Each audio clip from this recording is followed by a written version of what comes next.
السلام علیکم ورحمۃ اللہ وبرکاتہ۔ امید ہے کہ آپ اللہ کے فضل و کرم سے ٹھیک ہوں گے۔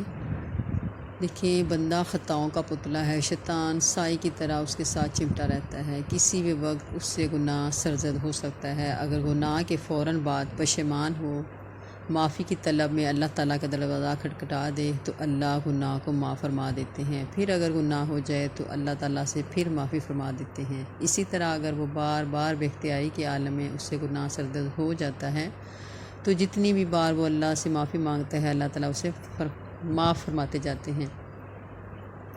گناہ تو بندے سے ہی ہوتا ہے۔ کون ہے جو دعویٰ کرے کہ مجھ سے آج تک کوئی گناہ نہیں ہوا، کیونکہ اللہ تعالیٰ فرماتے ہیں وَخُلِقَ الْإِنسَانُ ضَعِيفًا۔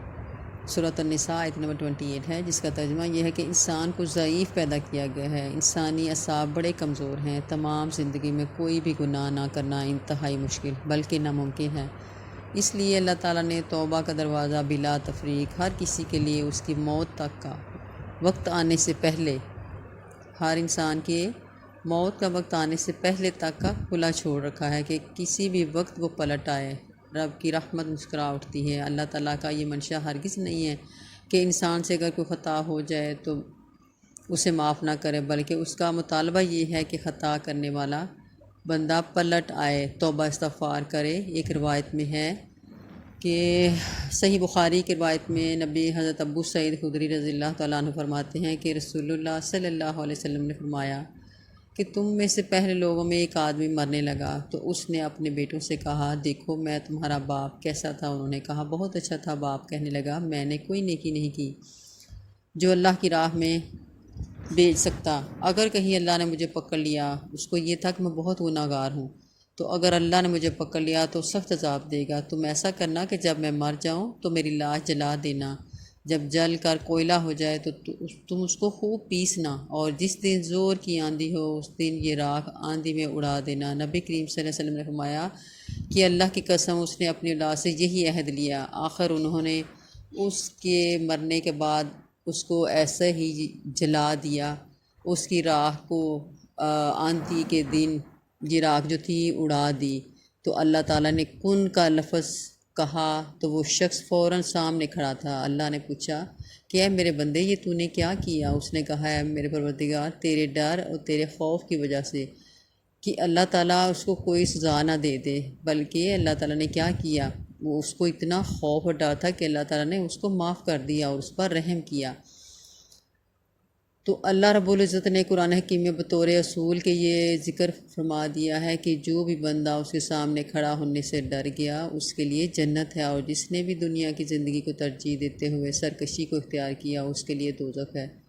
درج ذیل آیات میں یہ واضح طور پر بیان کیا گیا ہے کہ جو بھی بندہ اللہ تعالیٰ کے خوف سے گناہ کرے لیکن اس پہ معافی مانگے، میں ترجمہ بیان کرنے لگی ہوں۔ جس نے سرکشی کی اور دنیا کی زندگی کو ترجیح دی تو جہنم ہی اس کا ٹھکانہ ہے، اور جو اپنے رب کے سامنے کھڑا ہونے سے ڈر گیا اور نفس کو خواہش سے روک لیا تو جنت ہی اس کا ٹھکانہ ہے۔ اللہ رب العزت کو ڈرنے والا دل ہی پسند ہے۔